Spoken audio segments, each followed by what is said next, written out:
Selamat pagi anak-anak sekalian. Anak-anak sekalian, hari ini kita kelas 4 masih akan belajar tentang tema 1, indahnya kebersamaan, dengan muatan pelajaran bahasa Indonesia.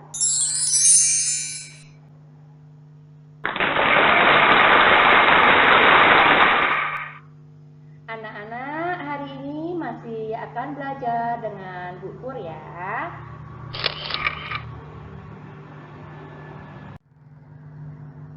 Hari ini kita akan mengingat-ingat kembali penulisan kalimat.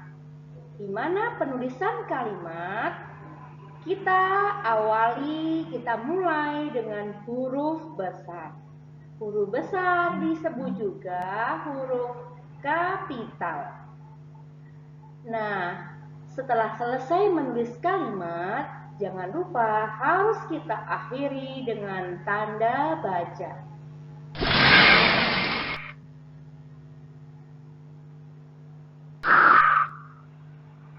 Anak-anak, berdasarkan isinya ada jenis-jenis kalimat yang akan kita pelajari. Yang pertama,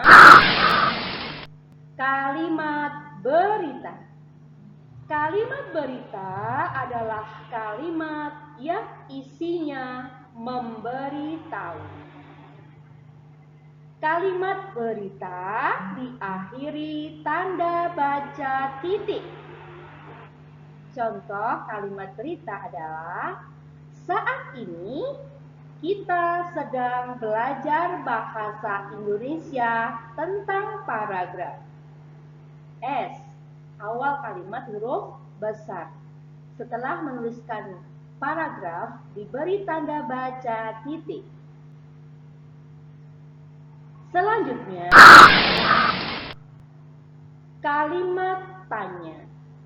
Kalimat tanya adalah kalimat yang isinya menanyakan suatu hal, jadi bertujuan untuk mendapatkan informasi. Kalimat tanya biasanya menggunakan kata tanya. Yang termasuk kata tanya contohnya adalah apa, siapa, mengapa, kapan, di mana, berapa, dan bagaimana. Kata tanya apa untuk menanyakan suatu hal.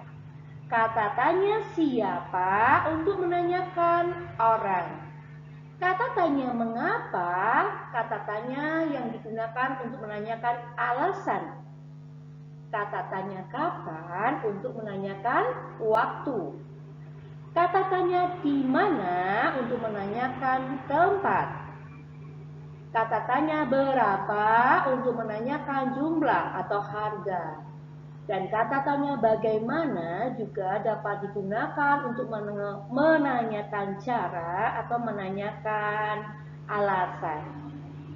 Nah, anak-anak, kalimat tanya diakhiri tanda baca tanya. Contoh kalimat tanya, apakah yang dimaksud dengan paragraf? Kata tanyanya adalah apa? Ada penekanan dengan kata kah. Apakah yang dimaksud dengan paragraf?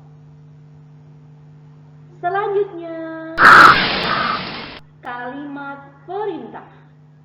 Kalimat perintah adalah kalimat yang isinya menyuruh atau mengajak melakukan suatu hal. Kalimat perintah diakhiri tanda baca seru. Contoh kalimat perintah. Pelajari penggunaan huruf besar pada penulisan kalimat. Anak-anak sekalian, dari ketiga kalimat yang kita pelajari ini, cara membacanya pun memiliki intonasi yang berbeda.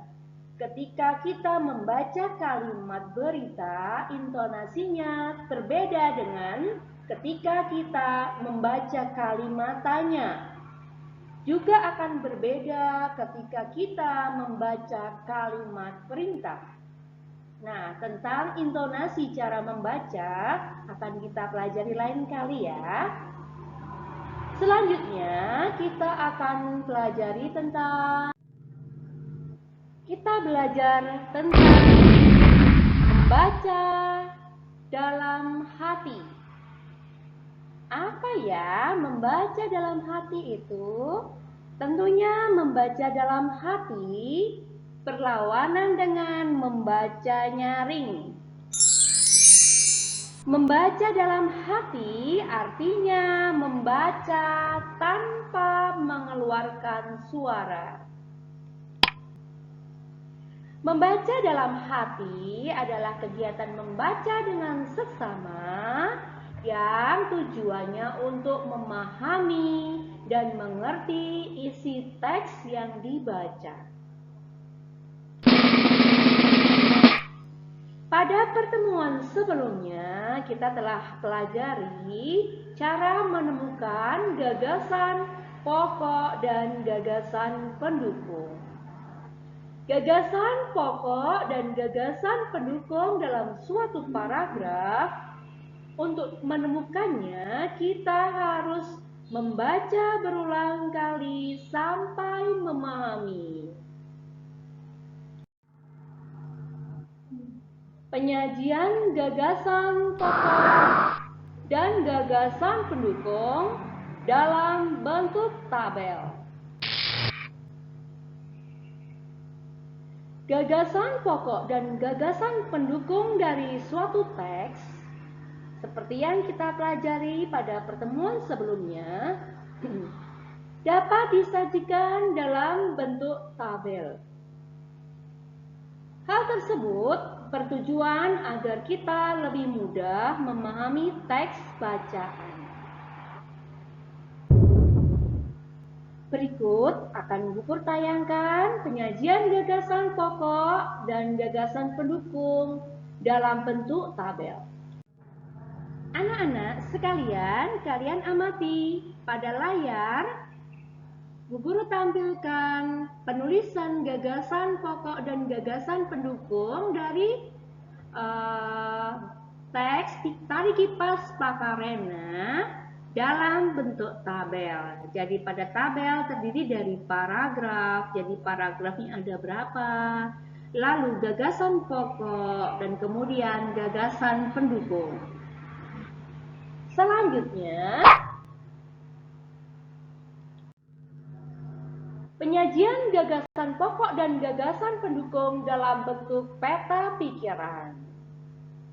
Nah, yang seperti apa ya penyajian gagasan pokok dan gagasan pendukung dalam bentuk peta pikiran?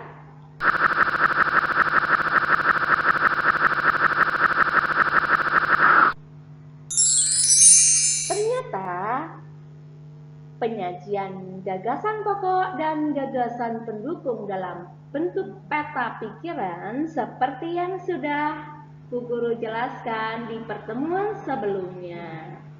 Anak-anak bisa amati di layar ya. Caranya menemukan sama, hanya cara menuliskan bentuknya berbeda. Selanjutnya, kita belajar gagasan pokok dan gagasan pendukung. Untuk selanjutnya, kita akan belajar meringkas. Kita meringkas dari peta pikiran. Jadi gagasan pokok dan gagasan pendukung yang telah disusun dalam bentuk peta pikiran. Peta pikiran itu menjadi acuan, menjadi dasar ketika kita akan membuat ringkasan. Meringkas isi teks sama dengan menulis kembali isi teks secara singkat.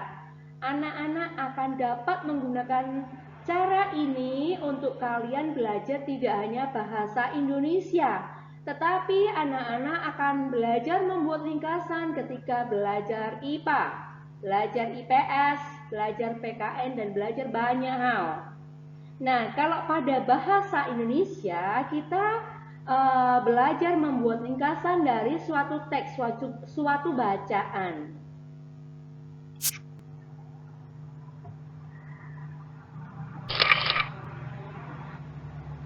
Anak-anak sekalian, bagaimana langkah-langkah meringkas?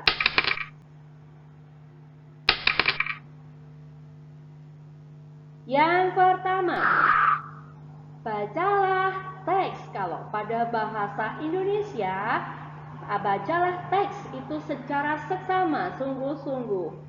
Seperti yang diajarkan Bu Pur kemarin, membaca berkali-kali sampai menemukan mana ide utama, mana gagasan pokoknya, dan mana yang mana yang gagasan pendukungnya. Kemudian yang kedua, gunakan kalimat tanya untuk mengetahui kejadian yang diceritakan dalam teks. Misalnya pada teks tadi Kipas Pakarena, apakah judul bacaan itu? Siapa saja yang diceritakan dalam bacaan itu? Mengapa diceritakan? Kapan kejadiannya terjadi? Di mana cerita itu terjadi? Nah, anak-anak menggunakan kalimat tanya untuk mengetahui kejadian pada teks atau cerita. Karena menggunakan kalimat tanya, anak-anak harus menguasai kata-kata tanya. Kemudian, catatlah hal-hal penting yang anak-anak temukan saat membaca teks tersebut. Selanjutnya, buatlah peta pikiran untuk menjelaskan, mencatat gagasan pokok dan gagasan pendukung dari setiap paragraf. Setelah selesai, buatlah ringkasan berdasarkan peta pikiran itu menggunakan bahasamu sendiri. Anak-anak sekalian, untuk hari ini pelajarannya cukup. Kita banyak belajar, anak-anak belajar tentang bentuk-bentuk penulisan gagasan pokok dan gagasan pendukung tadi dalam bentuk tabel dan dalam bentuk peta pikiran. Untuk menemukan itu, anak-anak melakukan dengan membaca dalam hati. Lalu setelah membaca dalam hati, anak-anak menuliskan dan gagasan pendukung. Jika kita akan membuat ringkasan, kita menuliskan dalam bentuk peta pikiran.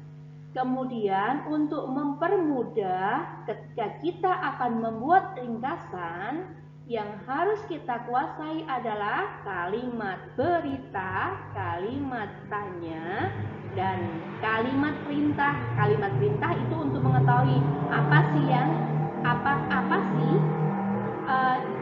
tugas apa sih yang diberikan kepada kita. Kita harus membaca sampai paham itu maksudnya apa.